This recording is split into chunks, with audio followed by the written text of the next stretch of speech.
নবীজি খুতবা দেওয়ার জন্য মেম্বারে উঠতেছেন আর আমিন বলতেছেন। পরপর 3 বার নবীজি আমিন বললেন, কিন্তু কোন কারণে বললেন কেউ জানে না। সাহাবা একরাম জিজ্ঞাসা করলো, ইয়া রাসূলুল্লাহ, আপনি মেম্বারের সিঁড়ি অতিক্রম করতেছিলেন আর আমিন বলতেছিলেন, কারণ উল্লেখ করেছেন। এর মধ্যে একটা কারণ হলো, যেই ব্যক্তি তার মা বাবা উভয়কে বার্ধক্য অবস্থায় পেল অথবা উভয়ের মধ্যে একজনকে পেল, কিন্তু তাদের খেদমতের মাধ্যমে সন্তুষ্টি অর্জন করতে পারলো না, নবীজি জিবরাইল আলাইহিস সালাম দোয়া করতেছে যে ওই ব্যক্তি ধ্বংস হোক। আর নবীজি বলেছেন আমিন। এখন বলেন তো, দোয়া করেছে রুহুল আমিন আর আমিন বলেছে রহমাতুল লিল আলামিন, এই দোয়া যে কবুল হয়েছে কোনো সন্দেহ আছে নাকি? এই জন্য যখন একটা মা বার্ধক্যকালে উপনীত হয়ে যায়, সন্তানদেরকে আল্লাহ তাআলা আদেশ দিয়েছেন যে এই মা বা বাবা উভয়ে যদি থাকে, তাদের সাথে সদাচরণ করবা, ভালো ব্যবহার করবা। তাদের আচরণের দ্বারা যদি তুমি বিরক্ত হও, কষ্ট পাও, খবরদার বিরক্তি প্রকাশক সর্বনিম্ন শব্দ উফ এটাও জবান দিয়ে বাহির করবা না। তাদের সাথে খারাপ আচরণ করবা না। ফালা তাকুল্লাহুমা উফফিউ ওয়ালা তানহারহুমা, খবরদার তাদেরকে ধমকের সুরে তাদের সাথে কথা বলবা না। ওয়াকুল্লাহুমা কওলান কারীমা, তাদের সাথে আদবের সাথে উত্তম ভাবে কথা বলবা। চিন্তা করে দেখেন, আল্লাহ সুবহানাহু ওয়া তাআলা পিতা মাতার সাথে সদাচরণের কথা উল্লেখ করতে গিয়ে ইহসান শব্দটা ব্যবহার করেছেন। আল্লাহ তাআলা বলেন, ওয়া ক্বাদা রাব্বুকা আল্লা তা'বুদু ইল্লা ইয়্যাহু ওয়া বিল ওয়ালিদাইনি ইহসানা। আল্লাহ তাআলা পিতামাতার ব্যাপারে, তাদের সাথে আচরণের ব্যাপারে ইহসান শব্দ ব্যবহার করেছেন, ইনসাফ শব্দ ব্যবহার করেন নাই। ইনসাফ কি? বলে আপনি আমারে যতটুক দিয়েছেন, বোঝানোর জন্য বলি, আপনাকে আমি ততটুক ফেরত দিলাম। আর ইহসান কি? বলে আমারে যতটুক দিয়েছেন তার চাইতে বেশিটা আমি ফেরত দিলাম। পিতা মাতার সাথে ব্যবহার কেমন হবে? বলে তারা আমার সাথে যত ভালো ব্যবহার করেছে অতটুকু ফেরত দিলে হবে না, বরং তার চাইতে বেশি ফেরত দিতে হবে। সর্বোচ্চ ভালো আচরণ পিতা মাতার সাথে করতে হবে। তার মানে বলতেছিলাম যে একটা নারী যখন স্বামী মারা যায়, তার যদি সন্তান থাকে, আল্লাহ তাআলা স্পেশাল ভাবে আইন প্রয়োগ করে দিয়েছেন যে এই মায়ের সন্তুষ্টি অর্জনের জন্য যা কিছু করা লাগবে তুমি করবা। কারণ কি? বলে এই মা তোমার জান্নাত অথবা জাহান্নাম। এই জন্য যেই সন্তানেরা দিনদার, তাদের জীবন চলে যায় যাক, সব কিছু চলে যায় যাক, তারা পিতা মাতার সন্তুষ্টি অর্জনের জন্য সর্বোচ্চ চেষ্টা করে। মূল কথা হলো, একটা নারী সে যখন জন্ম নেয় থাকে বাবার ঘরে, বিবাহের পরে চলে যায় স্বামীর ঘরে, এরপরে স্বামী ইন্তেকালের পরে সে থাকে তার সন্তানদের কাছে। এই গোটা হায়াতে প্রথমে তার সব খরচ বহন করার দায়িত্ব হলো তার বাবার, তারপরে স্বামীর, তারপরে সন্তানের। গোটা হায়াতে তার কোনো খরচ নাই। তার মানে আল্লাহ তাআলা তার জন্য যতটুকু দিয়েছেন ততটুকুই তার থেকে যায়, তার থেকে একটুও খরচ করা লাগে না। কিন্তু একটা পুরুষ দেখেন, একটা সময় সে সন্তান থাকে, একটা পুরুষ যখন সন্তান দেখা যায়, বিবাহ হওয়ার আগেই তাকে উপার্জন করা শুরু করে দিতে হয়। এইবার সে তার মা বাবার জন্য ব্যয় করে। এরপরে এই পুরুষটা যখন বিবাহ করে, তার স্ত্রীর জন্য ব্যয় করা শুরু করে। সন্তান যখন হয়, সন্তানের জন্য ব্যয় করে। তার মানে যদিও দেখা যায় আল্লাহ তাআলা নারীর দ্বিগুণ পুরুষকে দিয়েছেন, কিন্তু পুরুষের ব্যয় এত বেশি, এত বেশি ব্যয় করার পর পুরুষের ডানে আর কোনো কিছুই থাকে না। আর নারীকে যদিও দেখা যায় দিয়েছেন পুরুষের অর্ধেক, কিন্তু কোনো খরচে ইসলাম তাকে বাধ্য করে নাই, যার কারণে নারীর জন্য যতটুকু নির্ধারণ করা আছে পুরোটুকুই নারীর মালিকানায় থেকে যায়। তাহলে বলেন, সম্পদ বন্টনে যদিও দেখা যায় নারীকে দেওয়া হয়েছে পুরুষের অর্ধেক। পরিমাণ যদিও কম দেখা যায়, বাস্তবতায় বলেন তো জিতছে নারী না পুরুষ? ইয়া আইয়ুহান নাসু তাকু রাব্বাকুমুল্লাযী খালাকাকুম মিন নাফসিন ওয়াহিদা। আল্লাহ রাব্বুল আলামিন বলেন, হে মানব সম্প্রদায়, ইত্তাকু রাব্বাকুম, তোমরা তোমাদের রবকে ভয় করো। কোন রব? আল্লাযী খালাকাকুম মিন নাফসিন ওয়াহিদা, যিনি তোমাদেরকে একটি প্রাণ থেকে সৃষ্টি করেছে। নারী হোক আর পুরুষ হোক, আল্লাহ সুবহানাহু ওয়া তাআলা আমাদের কয়টি প্রাণ থেকে সৃষ্টি করেছেন? এক প্রাণ থেকে। সেই এক প্রাণ হলো হযরত আদম আলাইহিস সালাতু ওয়াস সালাম। মানুষের মৌলিক যে জিনিস, এই দেহ, এই স্ট্রাকচার, এটা মানুষের মূল না। মানুষের মূল হলো তার রূহ। মানুষের মূল কি? জবান খুলে বলেন। মানুষের মূল হলো তার রূহ। এই রূহ হলো আসল। রূহ অবিনশ্বর, রূহের কোনো ধ্বংস নাই। আল্লাহ সুবহানাহু ওয়া তাআলা রূহ সৃষ্টি করার পর থেকে নিয়ে এই রূহ শুধু স্থান পরিবর্তন করে, স্থান পরিবর্তন করে। এজন্য একটা মানুষ যখন মারা যায়, আমাদের অঞ্চলেও মসজিদের মাইকে এলান দেওয়া হয়, অমক এলাকার অমক আজ বিকাল 5 ঘটিকায় ইন্তেকাল করিয়াছে, বলে কি বলে না? ইন্তেকাল শব্দের অর্থ হলো স্থানান্তরিত হওয়া। তার মানে ওই ব্যক্তির ব্যাপারে বলা হয় যে তিনি স্থানান্তরিত হয়েছেন। মূলত কি স্থানান্তরিত হলো?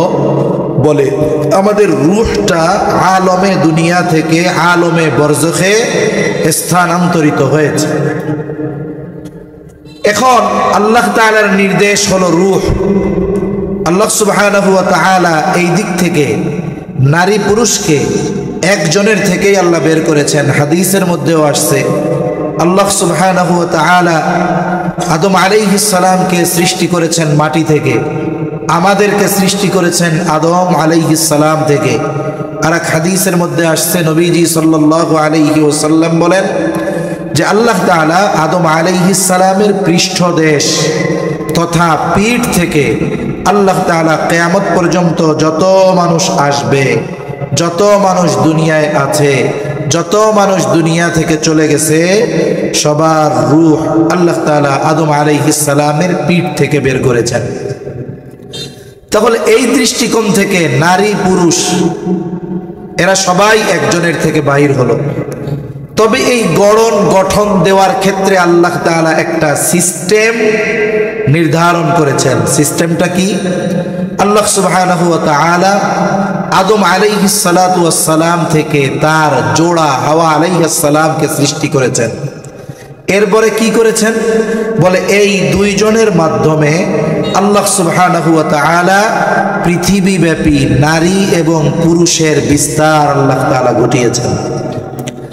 এখন এই যে স্ট্রাকচার আমাদের দেহ, সৃষ্টিগতভাবে নারী এবং পুরুষের মধ্যে দৈহিক গঠনের কিছু পার্থক্য আছে। যেমন একটা নারী সন্তান ধারণে সক্ষম, পুরুষ সন্তান ধারণে সক্ষম নয়। একটা নারী সন্তানকে দুধ পান করানোতে সক্ষম, একটা পুরুষ এটাতে সক্ষম নয়। এই ধরনের শারীরিক কিছু অবয়ব আকৃতিগত পরিবর্তনও নারী এবং পুরুষের মধ্যে আছে। স্বাভাবিকভাবে পুরুষের দাড়ি হয়, স্বাভাবিকভাবে নারীর যদি কোনো অসুস্থতা না থাকে তাহলে সুস্থ কোনো নারীর দাড়ি ওঠে না। এখন আকৃতিগত কিছু পরিবর্তন, আরো যা আছে এটা মোটামুটি বলা লাগে না, সবাই কম বেশি বুঝে। এইবার শরীয়তের হুকুমগত কিছু পরিবর্তন আছে। যেমন একটা মেয়ে যখন প্রাপ্তবয়স্কা হয়, বালেগা হয়, বালেগা হওয়ার পর থেকে নিয়ে আল্লাহ তাআলার একটা নিজাম, 50-55 বছর পর্যন্ত এই মহিলার বা এই মেয়েটার প্রতি মাসে 3 থেকে 10 দিন একটা অসুস্থতা থাকে। বলে এই অসুস্থতা যখন তার থাকে, এই অসুস্থতাকালীন সময় আল্লাহ তাআলা তার জন্য নামাজকে মাফ করে দিয়েছেন। সুবহানাল্লাহ। আরেকটা কি? যেটা নিয়ে ইসলাম বিদ্বেষীরা সবচাইতে বেশি ইসলামের উপরে আঘাত করে। তারা বলতে চায় সম্পদ বন্টনের ক্ষেত্রে ইসলাম নারীদেরকে ঠকিয়েছে, পুরুষদেরকে জিতিয়েছে। নাউজুবিল্লাহ বলেন। আপনারা কথা মনে হয় বুঝেন নাই, কথা বুঝতে পারছেন? বলেন তো, ইসলাম সম্পদ বন্টনের ক্ষেত্রে নারীদেরকে যদিও দৃশ্যমান দেখা যায় কম দিয়েছেন, তবে ইসলাম কি নারীদেরকে ঠকিয়েছে নাকি? ইসলাম নারীদের ঠকায় নাকি? বরং হিসাব যদি করা হয়, ইসলাম নারীদেরকে জিতিয়ে দিয়েছে। কেমনে জিতাইছে? মনে করেন একটা লোক চাকরি করে, তার বেতন হলো 40,000 টাকা। কত টাকা? জবাব দিতে হবে। কত টাকা? 40,000 টাকা। আর একজন চাকরি করে, তার বেতন হলো 20,000 টাকা। বলেন তো 40,000 বেশি না 20,000 বেশি? 40,000 বেশি। কিন্তু যেই ব্যক্তি 40,000 টাকা বেতন পায়, মাস শেষে দেখা যায় তার খরচ এত বেশি যে মাস শেষে 40,000 শেষ হওয়ার পরে মাঝে মধ্যে আরো মানুষের কাছ থেকে কর্জ করা লাগে। আর যার 20,000 টাকা বেতন, আলহামদুলিল্লাহ 10,000 টাকায় তার মাস চলে যায়, মাস শেষে তার ডানে আরো 10,000 থাকে। বলেন তো বছর শেষে 40,000 বেতনওয়ালা লাভবান না 20,000 বেতনওয়ালা লাভবান? কেন? বলে উনি যদিও বেতন পায় বেশি, ওনার খরচও বেশি। 20,000 টাকাওয়ালা লাভবান কেন? বলে উনি বেতন যদিও কম পায়, যা পায় তার থেকে অর্ধেক খরচ, এই জন্য বাকি অর্ধেক ওনার পকেটে থেকে যায়। যারা এই কথা বলে ইসলাম নারীদেরকে ঠকিয়েছে, এরা মনে হয় ইসলাম পূর্বকালীন সময় নারীদের অবস্থা সম্পর্কে জানে না। যদি এরা ইসলাম পূর্বকালীন সময় সামাজিকভাবে নারীদের অবস্থার কথা জানত, তাহলে এই মানুষগুলো এই কথা বলার দুঃসাহস করত না যে ইসলাম নারীদেরকে ঠকিয়ে দিয়েছে। ইসলাম পূর্বকালীন সময় তো একটা কন্যা সন্তান হলে তার বেঁচে থাকারই অধিকার ছিল না। বাইতুল্লাহ যারা গিয়েছেন, বাইতুল্লাহ পশ্চিম সাইডের দিকে একটা খোলা জায়গা আছে। এই জায়গাতে জাহেলিয়াতের সময় যদি কারো কন্যা সন্তান হতো, তাহলে ওই জায়গায় কন্যা সন্তানকে জীবন্ত পুঁতে ফেলা হতো। এমনকি কোরআনুল কারীমের মধ্যে আল্লাহ তাআলা জানিয়ে দিয়েছেন, ওয়াইদা বুশিরা আহাদুহুম বিল উনসা যাল্লা ওয়াজহুহু মুসওয়াদ্দা ওয়া হুয়া কাযীব। হ্যাঁ, যখন কাউরে সুসংবাদ দেওয়া হইতো যে তোমার একটা কন্যা সন্তান হইছে, ওর চেহারা তখন আর হাস্য উজ্জ্বল থাকতো না। ওর চেহারাটা আমাদের বাংলার মানে উপমা দিয়ে বলি, চেহারাটা কড়াইয়ের কালির মতো হয়ে যাইত। ও যতক্ষণ না ওই কন্যা সন্তানকে জীবন্ত পুঁতে ফেলতে পারত, ততক্ষণ ওর মনে শান্তি আসতো না।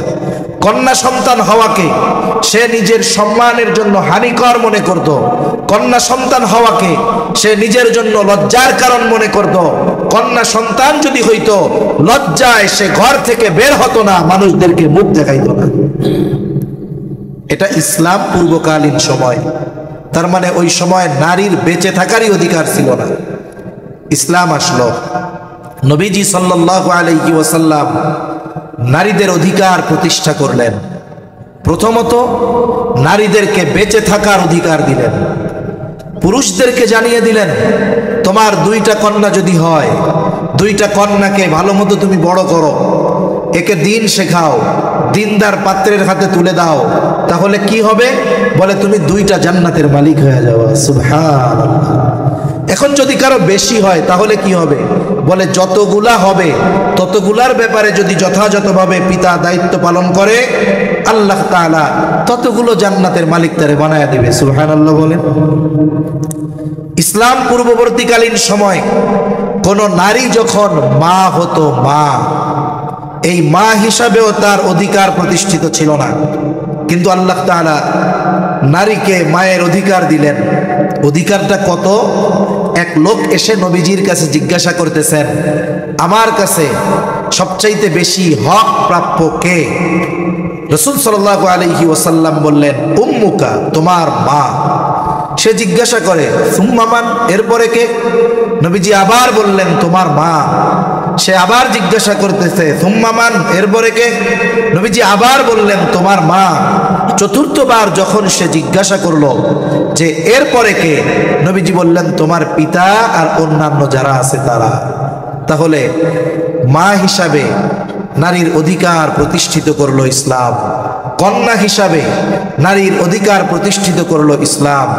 আবার দেখেন জাহেলিয়াতের সময় স্ত্রী হিসাবেও একটা নারীর অধিকার সমাজে ছিল না, কিন্তু ইসলাম স্ত্রী হিসাবেও নারীর অধিকার প্রতিষ্ঠিত করেছে। শুধু তাই না, গোটা হায়াতে একটা মেয়ের কোনো খরচ নাই, একটা মেয়ের কোনো কি নাই, খরচ নাই। মনে করেন একটা মেয়ে যখন দুনিয়ায় ভূমিষ্ঠ হলো, দুনিয়ায় আসলো, প্রথমত কন্যা সন্তান হওয়ার কারণে পিতার প্রতি সুসংবাদ, এরে মানুষ করো, দিনদার পাত্রের হাতে তুলে দাও, জান্নাতের মালিক হয়ে যাও। এখন এই সন্তান, কন্যা সন্তান বাবার বাড়িতে আছে, এখন তার পরিচয় হলো সে একটা সন্তান, একটা মেয়ে। এখন এই পিতা এই সন্তান তথা এই মেয়ের যাবতীয় খরচ বহন করতে বাধ্য। কতদিন? বলে তার বিবাহ না হবে যতদিন। বিবাহ যদি 20 বছরে হয় 20 বছর পর্যন্ত, 25 বছরে হলে 25 বছর পর্যন্ত, 30 বছরে হলে 30 বছর পর্যন্ত, যদি 35 বছরেও বিবাহ না হয়, বলেন তো ওই পিতা 35 বছর পর্যন্ত ওই কন্যার খরচ বহন করতে বাধ্য কি বাধ্য নয়? বাধ্য। কিন্তু একটা ছেলে যদি হয়, ছেলের ক্ষেত্রে কি হবে? বলে একটা পিতা ছেলের খরচ বহন করতে বাধ্য ততদিন, ছেলে নাবালেগ থাকবে যতদিন। একটা ছেলে সর্বোচ্চ কয় বছরে বালেগ হয়? হাদিসের মধ্যে আসছে আহাদ্দুল বুলুগ, বালেগ হওয়ার সর্বশেষ সময়সীমা হলো 15 বছর। কত বছর? জোরে বলেন, আরো জোরে, কত বছর? 15 বছর। এই যে গতকাল না পরশুদিন ঢাকার কেরানীগঞ্জে চুনুকুটিয়ায় একটা ব্যাংক ডাকাতির ঘটনা ঘটছে। অনেকে হয়তো জানেন, অনেকে হয়তো জানেন না। এরা কি করছে? খেলনা পিস্তল নিয়ে গেছে আর কি ডাকাতি করতে। যারা গেছে একজনের বয়স 18-র কোঠায়, আর একজনের বয়স 16-র কোঠায়। কিন্তু এদের অপরাধ অনুযায়ী এদেরকে শাস্তি দেওয়া যাবে না। কেন? বলে সরকারের বালেগ হওয়ার নির্ধারিত সময় হলো 18 বছর। এখন এদেরকে ধরা হবে কিশোর। তার মানে এখন এদের এই অপরাধের যেই শাস্তি হওয়া দরকার সেই শাস্তি তাদের দেওয়া হবে না। কেন? বলে এরা এখনো বালেগ হয় নাই, প্রাপ্তবয়স্ক হয় নাই। এই কারণে সরকার ঘোষিত সময় 18 বছর বালেগ হওয়ার হতে পারে, কিন্তু ও বিষয় একদিকে রাখেন, বালেগ কত বছরে হবে, কত দিনে হবে, এর কোনো নির্দিষ্ট সময় ইসলামও দেয় নাই, বরং চূড়ান্ত সীমা জানিয়েছে। সর্বশেষ সময়সীমা কত বছর? 15 বছর। তা এই 15 বছর কিন্তু ইংরেজি হিসাবে নয়, 15 বছরটা হলো আরবি হিসাবে। এই মনিটরটা একটু ঘুরাই দেন ওই দিন, আর ওই টুইট কুমার আপনি চালাইতে পারেন না, আমি বুঝে গেছি। এটা লাগবে না, এটা ঘুরান একটু, টুইট কুমাবেন, ক্যাস ক্যাস, ঠিক আছে? রিভার্ব দিবেন আরো। তাহলে বালেগ হওয়ার সর্বশেষ সময়সীমা আরবি হিসাবে 15 বছর। তাহলে আরবি হিসাবে যদি 15 বছর হয়, ইংরেজি হিসাবে যদি 15 বছর হয়, আরবি হিসাবে কত দিন হয়? প্রতি বছর হিসাবে 15 × 10 = 150, প্রায় 6 মাসের কাছাকাছি বাদ, 5 মাস বাদ। তাহলে ইংরেজি হিসাবে একটা ছেলের যখন 14 বছর 7 মাস হয়ে যাবে, একে আর নাবালক বলার মতো কোনো সুযোগ নাই। সে আরো আগেও বালেগ হইতে পারে, 14 বছরে হইতে পারে, 13.5 বছরে হইতে পারে, 13 বছরেও হয়ে যেতে পারে। এখন একটা ছেলে যখন বালেগ হয়ে যাবে, ধরেন তার 14 বছর বা 15 বছরই ধরলাম।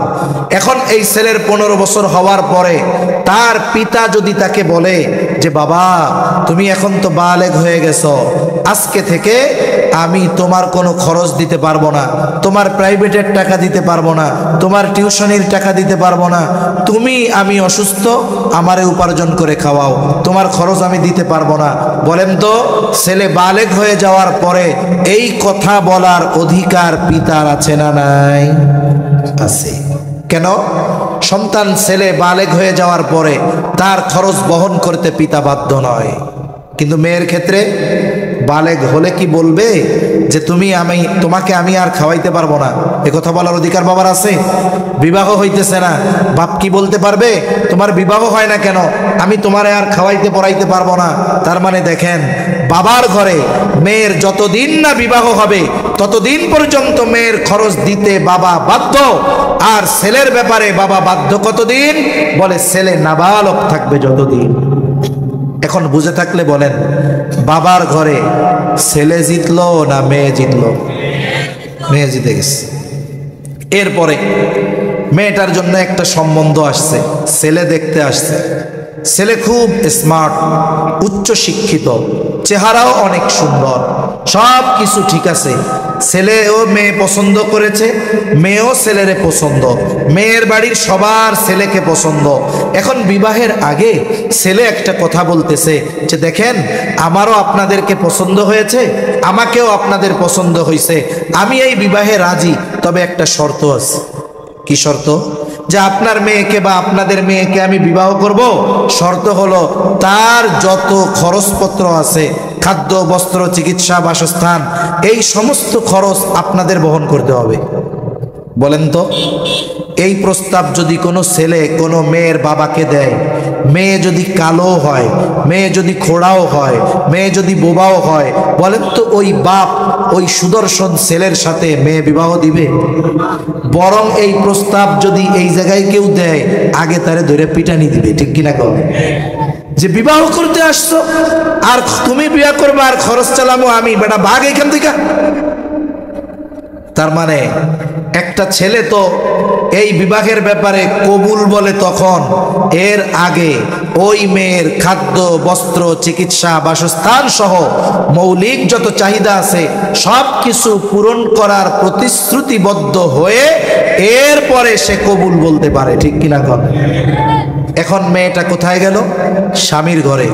বলেন তো, স্বামীর ঘরে যাওয়ার পরে তার সব খরচ চালাতে বাধ্য কে? স্বামী। আল্লাহ না করুন কারো ব্যাপারে যদি এমনটা হয়ে যায় যে মেয়েটার বিবাহ হয়েছিল, মেয়েটা ওই বাড়িতে সংসার করতে পারে নাই। আমাদের সামাজিক কিছু রোগ আছে, নিম্ন মন মানসিকতা আছে আমাদের। যেমন কারো যদি বিবাহ বিচ্ছেদ হয়, কোনো মেয়ে যদি তালাক প্রাপ্ত হয়, একতরফা ভাবে আমরা তালাকের জন্য ওই মেয়েটাকে দোষারোপ করতে থাকি। এটা ঠিক নয়।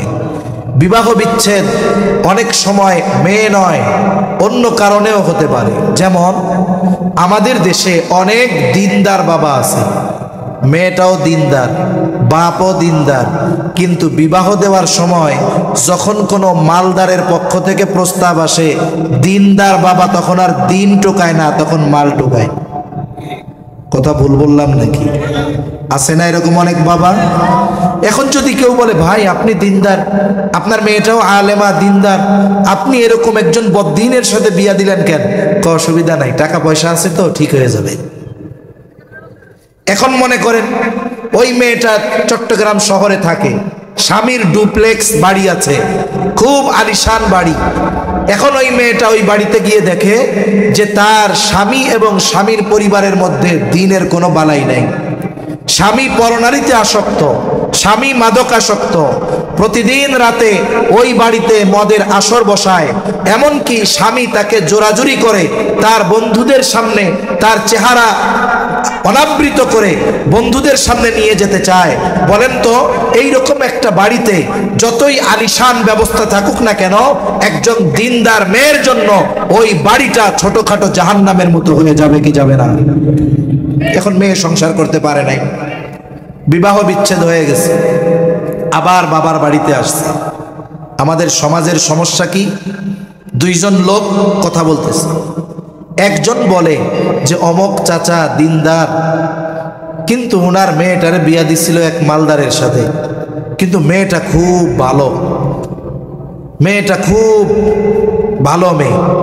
এখন আরেকজন পাশের থেকে মুখটা বাঁকা করে বলবে ইতারে বালানো হোস, আপনাদের ভাষায় বলতেছে আর কি, ইতারে গম ন হোস, বালা মাইয়া হইলে তালাক খাইতো না, ঠিক কিনা বলেন? কি বলে যে ভালো মেয়ে যদি হইতো তাহলে তো স্বামীর ঘর করতে পারতো, ভালো মেয়ে হইলে কি তালাক খাইতো? এখন বলেন তো, এই মেয়েটা যে তালাক প্রাপ্তা বা বিবাহ বিচ্ছেদ হয়েছে, এই জন্য কি মেয়েটার কোনো দোষ আছে? দোষ নাই। এজন্য এই বিষয়টা আমরা খেয়াল রাখবো। একটা মেয়ে যদি স্বামীর ঘর না করতে পারে, সে যদি তালাক প্রাপ্তা হয় বা বিবাহ বিচ্ছেদ হয়, একতরফা ভাবে এই বিবাহ বিচ্ছেদের জন্য কোনো মেয়েকে দোষারোপ করা যাবে না। এখন আল্লাহ না করুক স্বামীর ঘর থেকে বিবাহ বিচ্ছেদ হয়েছে, এখন আবার বাবার ঘরে আসছে। শরীয়ত কি বলে? শরীয়ত বলে পুনরায় যতদিন এই মেয়েটার আবার বিবাহ না হবে, ততদিন আবার তার বাবা তার খরচ বহন করতে বাধ্য। আর যদি তার সংসার জীবন ভালো মতো চলে, আল্লাহ তাআলা তাকে সন্তান দান করলেন, স্বামী ইন্তেকাল করলেন, এখন ছেলেরা আছে।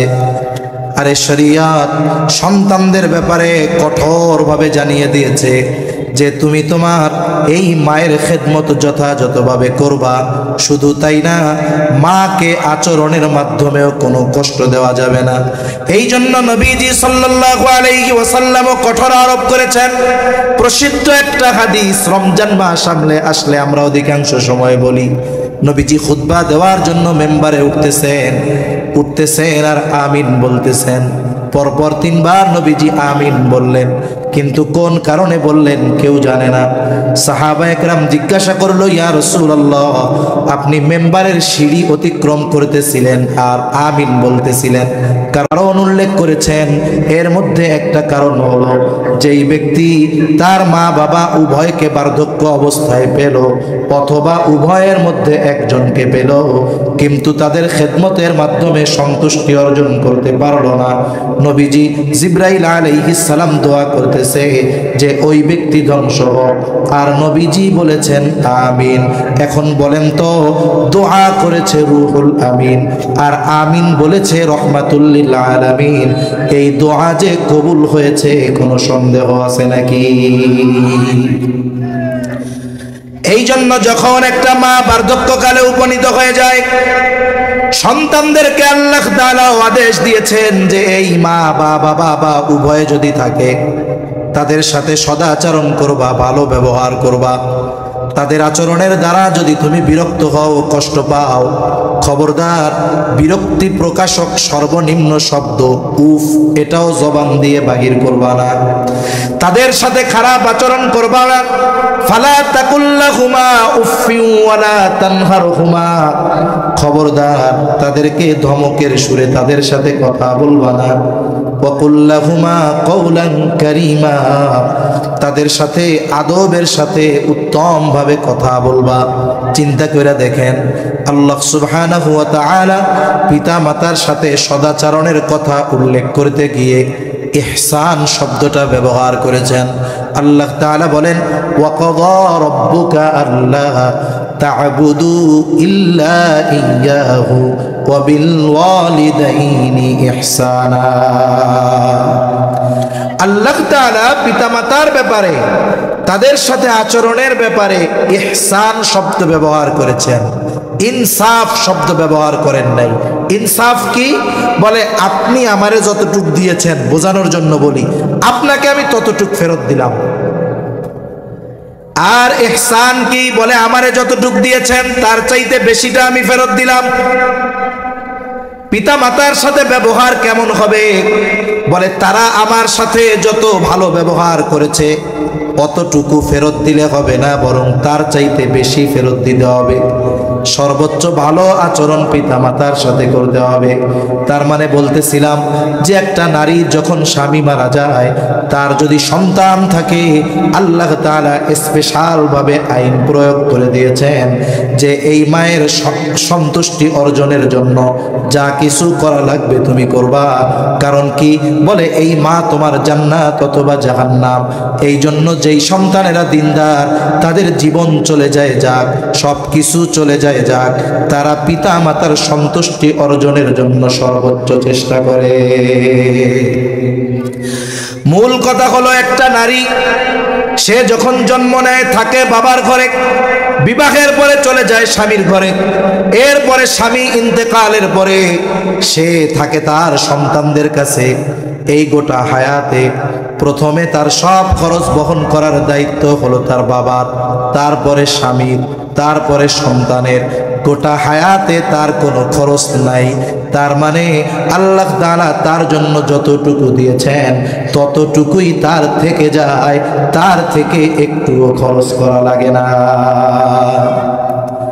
কিন্তু একটা পুরুষ দেখেন, একটা সময় সে সন্তান থাকে, একটা পুরুষ যখন সন্তান দেখা যায় বিবাহ হওয়ার আগেই তাকে উপার্জন করা শুরু করে দিতে হয়। এইবার সে তার মা বাবার জন্য ব্যয় করে। এরপরে এই পুরুষটা যখন বিবাহ করে তার স্ত্রীর জন্য ব্যয় করা শুরু করে। সন্তান যখন হয় সন্তানের জন্য ব্যয় করে।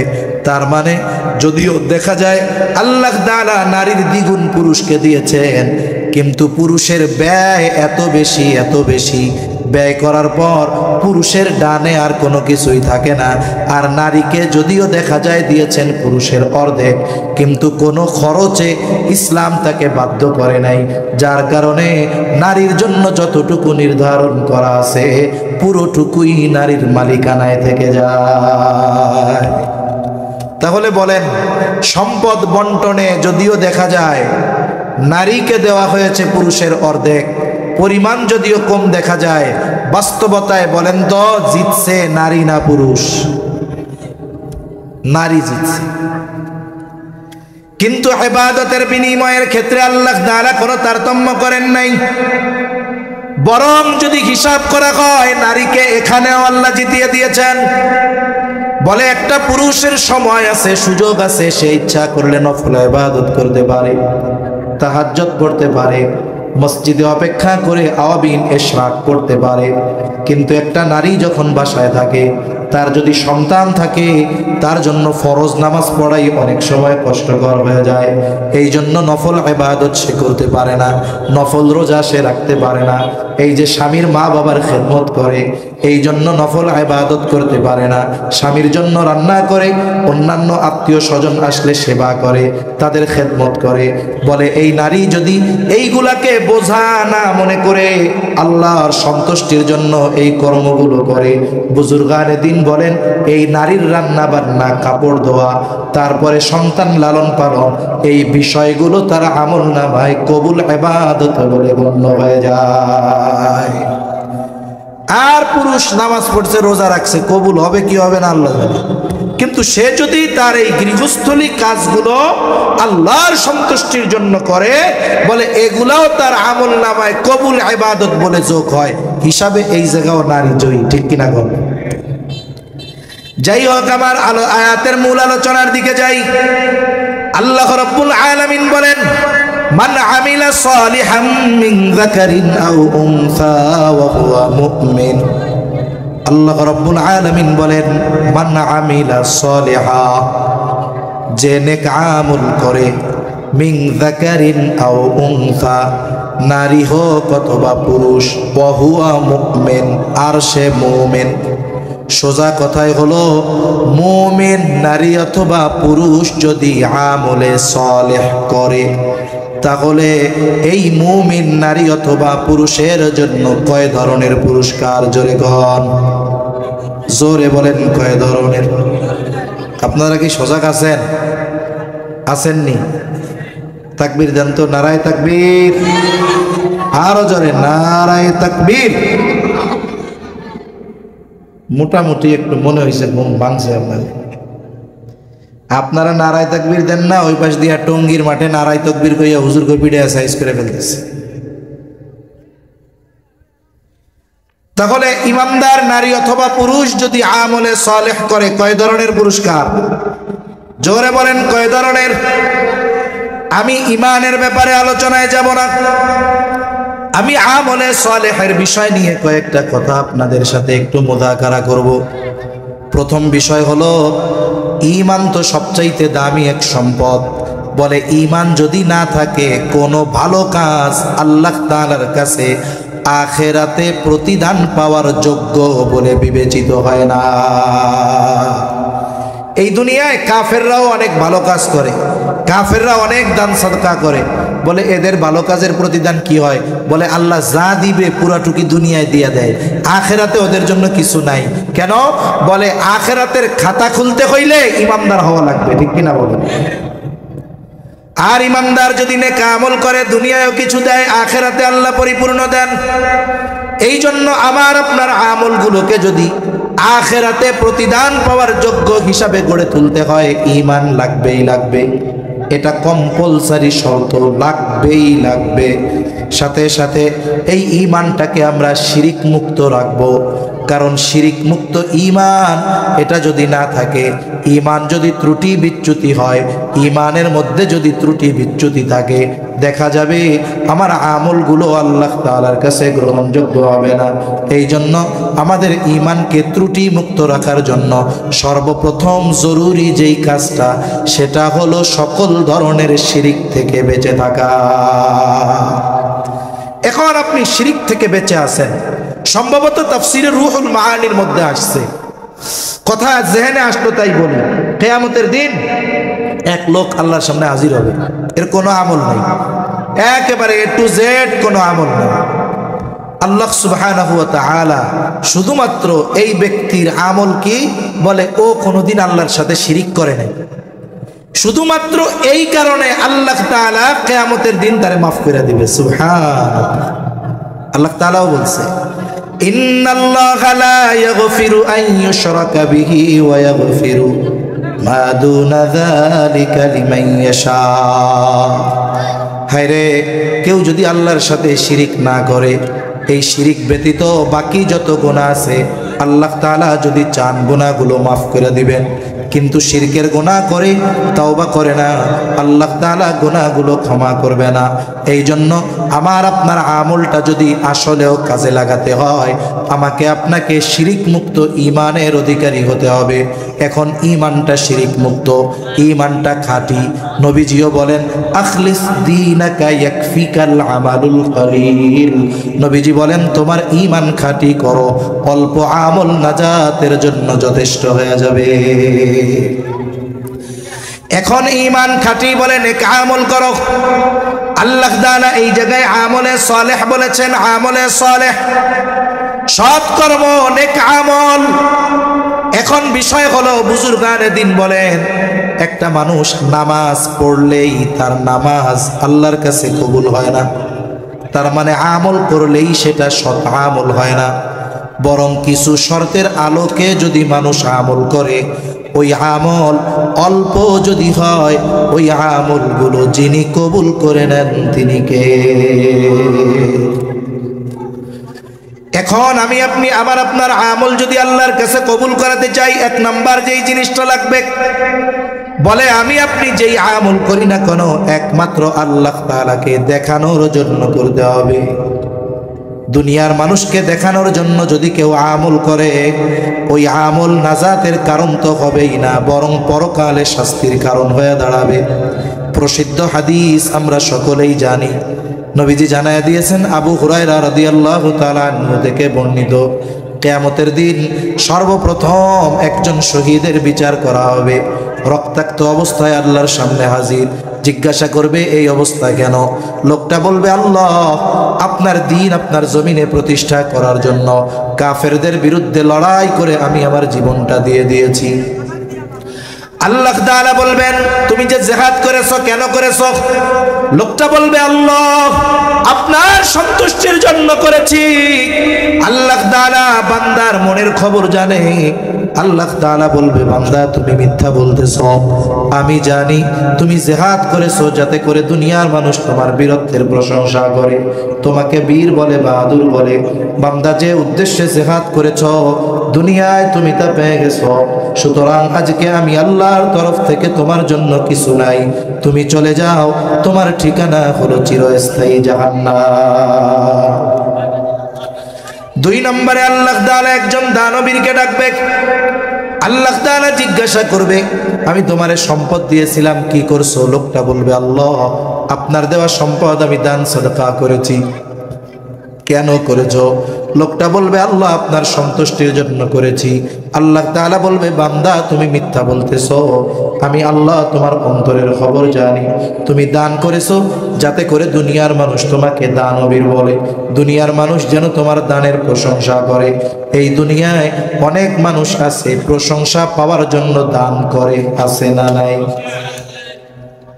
আমাদের ঢাকার পাশে একটা জেলা এক মাদ্রাসার মুহতামিম বলতেছে, বলে হুজুর দুঃখের কথা কি বলবো, এক আল্লাহর বান্দা মোটা অঙ্কের একটা অ্যামাউন্ট পাঠাইছে মাদ্রাসার জন্য, বড় প্রোগ্রাম, দেশের শীর্ষস্থানীয় উলামা একরাম আমার মাহফিলে আসে, হাজার হাজার মানুষের উপস্থিতি।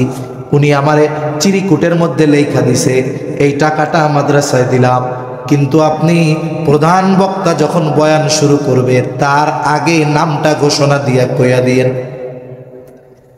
এখন হুজুরের ব্যস্ততায় আর বলতে মনে নাই। এইবার মাদ্রাসার রিসিট কাইটা ওনারে রিসিট দিয়া দিছে, এই যে রিসিট। উনি কয় রিসিট লাগবে না, আমার টাকা ফেরত দেন। বলে কেন? বলে আপনারে কইছিলাম প্রধান বক্তার আগে আপনি নামটা ঘোষণা দিয়া দিবেন, দেন নাই কেন? এই জন্য আমার টাকা ফেরত দিয়ে দেন। এইরকম আল্লাহর বান্দাও দুনিয়ায় আছে। 2 বছর আগে যশোর এলাকায়, যশোর বলে একজন দাঁড়াইছে মেম্বারিতে, দেখবেন যখন কেউ নির্বাচন করবে এই সময় খুব দান সাদকা করে বেশি, ঠিক কিনা বলে? মসজিদে মসজিদে ঘুরে বেশি, মাদ্রাসায় যায় বেশি। কারণ এদেশের মানুষ যারা ক্ষমতায় আসে ওরা ইসলামের বিরোধিতা করলেও নির্বাচনের সময় ঠিকই চিন্তা করে। ইনু মেনন এরাও নির্বাচনের সময় টুপি লাগাইয়া সালাম আলাইকুম দিত আর কি, ঠিক কিনা কন?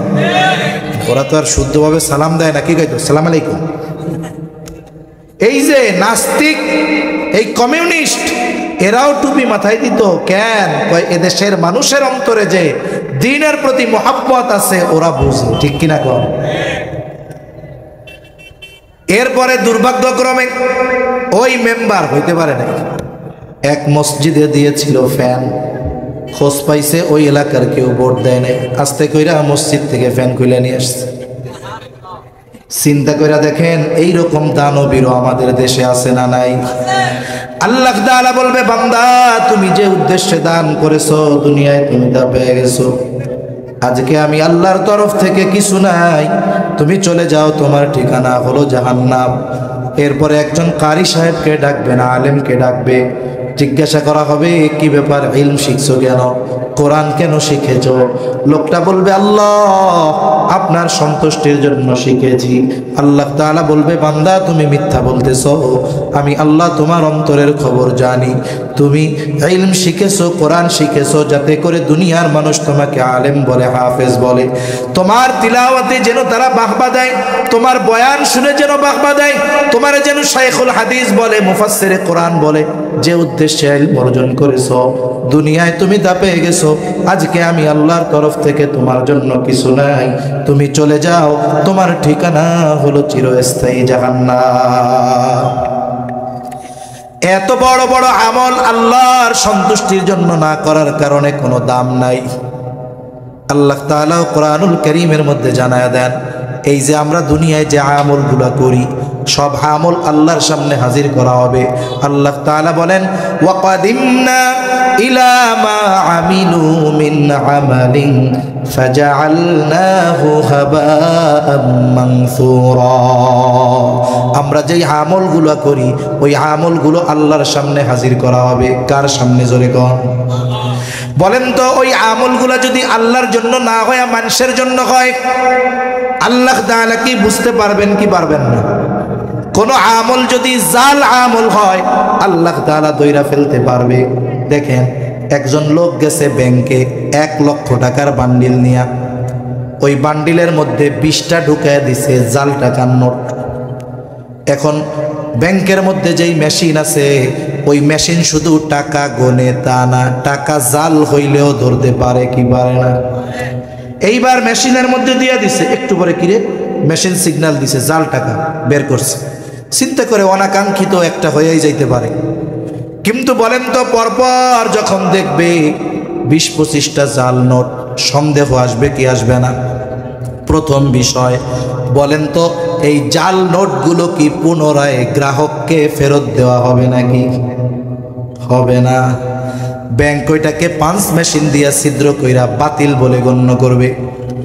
দ্বিতীয় অবস্থা কি হবে? তল দিয়া ফোন দিবে পুলিশে, তাড়াতাড়ি একটা ফোর্স পাঠান, আমার এই জায়গায় জাল টাকার কারবারি পাওয়া গেছে। ও পিছনে ঘুরতে ঘুরতে দেখবে পুলিশ আইসা কয় অ্যারেস্ট হিম। ঠিক কিনা বলেন? তাহলে টাকা যদি জাল হয়, 1 নম্বরে টাকা বাতিল, 2 নম্বরে জাল টাকা বহন করার কারণে শাস্তি হয়। আমল যদি আল্লাহর জন্য না হয়, ওই আমলটাও জাল আমল হয়। জাল টাকা কি হয়? বলে প্রথম ওইটাকে ধ্বংস করা হয়। আল্লাহ বলেন আমলটা আমি ধ্বংস করব। কেমনে? বলে আমি ওটাকে আল হাবাউল মানসুরে পরিণত করব। হাবাউল মানসুর কাকে বলে? নিশ্চিহ্ন ধুলায় পরিণত করা হবে। আমরা এখন এখানে কোনো ধুলাবালি দেখি না, কিন্তু বাস্তবতা হলো এই জায়গা দিয়েও ধুলাবালি উঠতেছে, কিন্তু দেখা যায় না। ঠিক কিনা গো? এমন ধুলি কণায় আল্লাহ পরিণত করবে কেমন যেন সে কোনো আমলই করে নাই। আবার কেন শাস্তি দেওয়া হবে? কেন? বলে ইবাদতের একমাত্র হকদার হলেন আল্লাহ। এখন যদি কেউ ইবাদত মানুষকে দেখানোর জন্য করে, এটা শিরকের একটা প্রকার। মানুষকে দেখাইয়া আমল করছে, জাল আমল, বাতিল। ইবাদতের হকদার আল্লাহ, মানুষকে দেখানোর জন্য যখন করছে, হক নষ্ট হইল কার? এখন এই কারণে শাস্তি হিসাবে তার জাহান্নাম। এই জন্য ইবাদত কবুলের প্রথম এবং প্রধান শর্ত হলো ঈমান তো আছেই, এরপরে যেই প্রথম এবং প্রধান শর্ত হলো আমলটা আমাকে আপনাকে করতে হবে একমাত্র যার সন্তুষ্টির জন্য, তিনি কে? ছোট খাটো যত আমল হোক, আল্লাহর জন্য যদি করা হয়, ওই আমল আখেরাতে নাজাতের কারণ হতে পারে। আরে একজন দুশ্চরিত্রা নারী, সে একটা কুকুরে পানি পান করায়া যদি নাজাত পেয়ে যাইতে পারে, আর আমরা যদি আমলগুলো আল্লাহর জন্য করি, আল্লাহ মাফ করবেন আশা করা যায়। ঠিক কিনা বলেন? এজন্য নবীজি বলেন, আয়েশা তুমি কোনো ভালো আমলকে ছোট মনে করবা না, আবার কোনো ছোট অন্যায়কেও তুচ্ছ মনে করবা না। কারণ হতে পারে আল্লাহ তাআলা ওই ছোট নেকের কাজের কারণে মাফ করে দিতে পারে, আবার ছোট অন্যায়ের কারণে আল্লাহ তাআলা চাইলে শাস্তিও দিতে পারে। তাহলে 1 নম্বর শর্ত, সকল আমল একমাত্র কার জন্য হবে? জবান খুলে বলেন। 2 নম্বর বলে আমলটা হতে হবে নিজের পদ্ধতিতে নয়, নবীজির পদ্ধতিতে, সুন্নাত তরিকায়। বাস্তবতা হলো এই পৃথিবীতে এমন কোনো আমল নাই যেই আমলের সুন্নাত তরিকা নাই। আপনাদের জানা আছে নাকি 2-1টা আমল যেগুলোর পদ্ধতি নবীজি দেখায়া যান নাই? জানা আছে আপনাদের? সব আমলের পদ্ধতি নবী জানায়া দিয়েছে। সাহাবা একরামের মাধ্যমে আমরা প্র্যাকটিক্যাল ভাবে জানতে পেরেছি। দুনিয়াবি কিছু কাজ আছে, ওইগুলাও যদি নবীর তরিকায় করা হয় ইবাদত হয়ে যায়। আর ইবাদতে নবীর তরিকা থাকবে না, এটা হতে পারে না। একজন ব্যক্তি যদি বাথরুম করতে চায়, বাথরুম একদিন যদি 5 বার বাথরুম করে, তার সওয়াব হবে না। যদি 1 সপ্তাহ বাথরুম না করে, তার গুনাহ হবে না। ঠিক কিনা গো? কিন্তু বাথরুম করার সময় যদি সুন্নাত তরিকায় করে, বলে এই বাথরুম করাটাও তার আমল নামায় ইবাদত বলে গণ্য হয়ে যায়। এজন্য দুনিয়ার কাজ যেখানে নবীর তরিকায় করলে ইবাদত বলে পরিগণিত হয়, সেইখানে ইবাদত নবীর তরিকায় করা যায় না, এটা মেনে নেওয়ার কোনো সুযোগ নেই। মনে রাখবেন, ইমানের পরে সবচাইতে গুরুত্বপূর্ণ ইবাদত হলো নামাজ। ইমানের পরে সবচেয়ে গুরুত্বপূর্ণ ইবাদত কি? জোরে কোন? নামাজ। নামাজের আদেশ আছে কোরআনে। নামাজের আদেশ আল্লাহ তাআলা কোরআনুল কারীমের মধ্যে করেছেন। এখন যদি সারা পৃথিবীর সব আলেমদেরকে বলেন, এই যে কোরআন দেওয়া হলো, শুধুমাত্র এই কোরআনের মধ্য থেকে ওই যে নুরানি মাদ্রাসায় ছোট ছোট বাচ্চারা প্রদর্শনী দেখায় 2 রাকাত নামাজে 60টা মাসালা, এই 2 রাকাত নামাজের একেবারে প্র্যাকটিক্যাল মাসালা টাসালা সহ নবীর সুন্নাত, নবীর হাদিস বাদ দিয়ে শুধু কোরআন থেকে বের করে দেন, কিয়ামত পর্যন্ত যদি সুযোগ দেওয়া হয়, হায়াত দেওয়া হয়, শুধু কোরআন থেকে 2 রাকাত নামাজ পড়ার পদ্ধতি বের করতে পারবে না। কিন্তু নামাজের আদেশ আল্লাহ কোরআনে দিলেন, শিখব কোথার থেকে? নবীজি বলেন টেনশনের কোনো কারণ নাই। সল্লু কামা রাআইতুমুনি উসাল্লি, নামাজ কিভাবে পড়বা? আমাকে যেভাবে নামাজ পড়তে দেখো। তার মানে নামাজের আদেশ করেছেন আল্লাহ, নামাজের পদ্ধতি উম্মতকে শিখিয়ে দিয়েছেন মুহাম্মাদুর রাসূলুল্লাহ। আরেকটা উদাহরণ দেই। মনে করেন নামাজের যতগুলো ফরজ আছে এর মধ্যে একটা ফরজ হইল রুকু করা। কি করা? জোরে বলেন। রুকু করা ফরজ। কোরআনে আল্লাহর নির্দেশ আছে, ওয়ারকাউ মা'আর রাকিঈন, রুকুকারীদের সাথে রুকু করো। রুকু শব্দের শাব্দিক অর্থ কি? বলে রুকু শব্দের শাব্দিক অর্থ হলো ঝুঁকা। এখন আমি মনে করেন নামাজে দাঁড়াইছি, নামাজে দাঁড়ানোর পরে সূরা ফাতিহার সাথে সূরা মিলাইয়া সোজা দাঁড়া হয়ে মাথাটার এরকম একটু ঝুঁকাই দিছি। দেহ ঝুঁকাই নেই, শুধু মাথা ঝুঁকাই দিছি। বলেন তো এইটুকু যদি আমি ঝুঁকাই, এটাকে কি আপনারা রুকু বলবেন?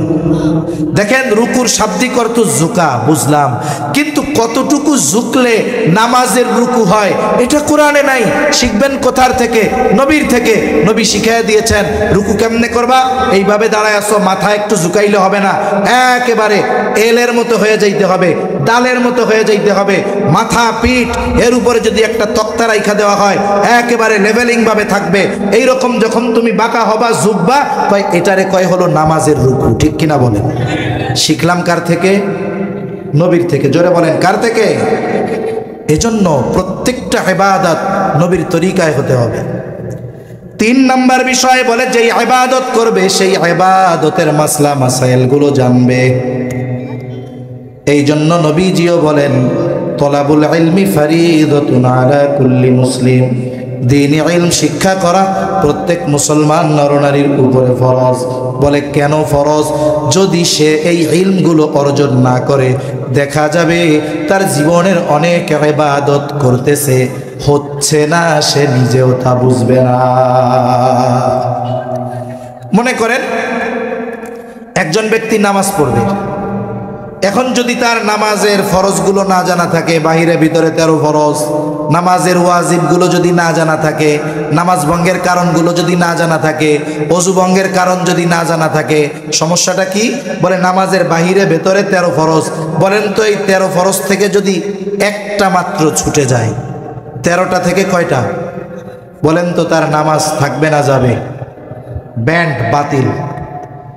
নামাজের ওয়াজিব 14টা। বলে নামাজের ওয়াজিবগুলো থেকে যদি একটা ওয়াজিব ছুটে যায়, সাহু সেজদা দিতে হবে। সাহু সেজদা দিলে নামাজ হয়ে যাবে। এখন প্রথম কথা হলো নামাজের ফরজ বাহিরে ভেতরে 13টা। এই 13 ফরজ যদি নামাজির জানা না থাকে, তাহলে ফরজ ছুটে গেলে সে টের পাবে নাকি? সে টের না পাক, নামাজের 12টা বেজে গেছে।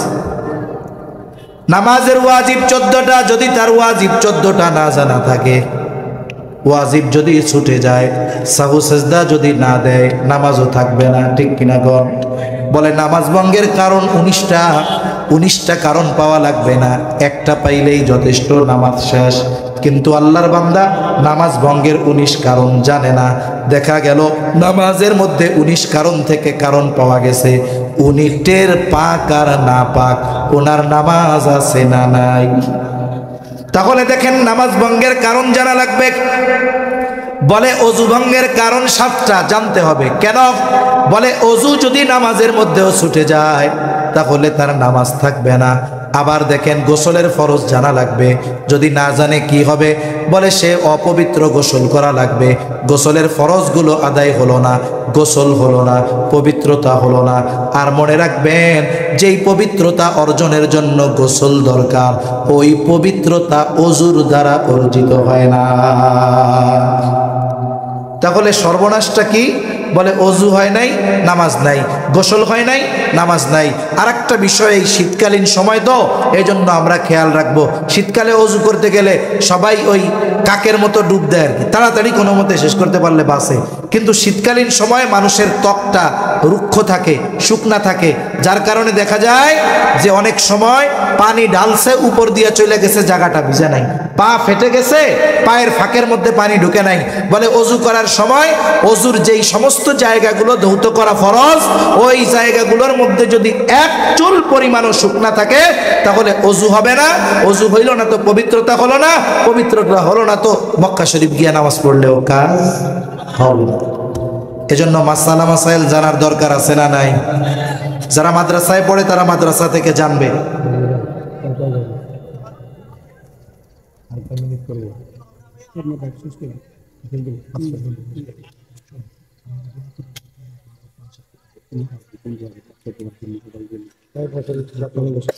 তারপরে দেখেন মাসলা মাসাইল শিখতে হবে কি হবে না?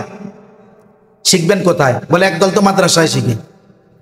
আগের আমলে খানকায় গিয়ে শেখাটা সহজ ছিল, কিন্তু জামানা এখন এরকম, অনেক পীর সাহেবের কাছে মুরিদ হওয়ার পরে সারা জীবনে পীর সাহেবের হাত ধইরাও একবার মুসাফা করা যায় না, ঠিক কিনা বলেন? এখন মুরব্বী যারা শিখবেন কোথায়? বলে শেখার একটা তো জায়গা ছিল, দাওয়াত ও তাবলীগের মেহনত। এই জায়গাও তো কত ঝামেলার মধ্যে আছি।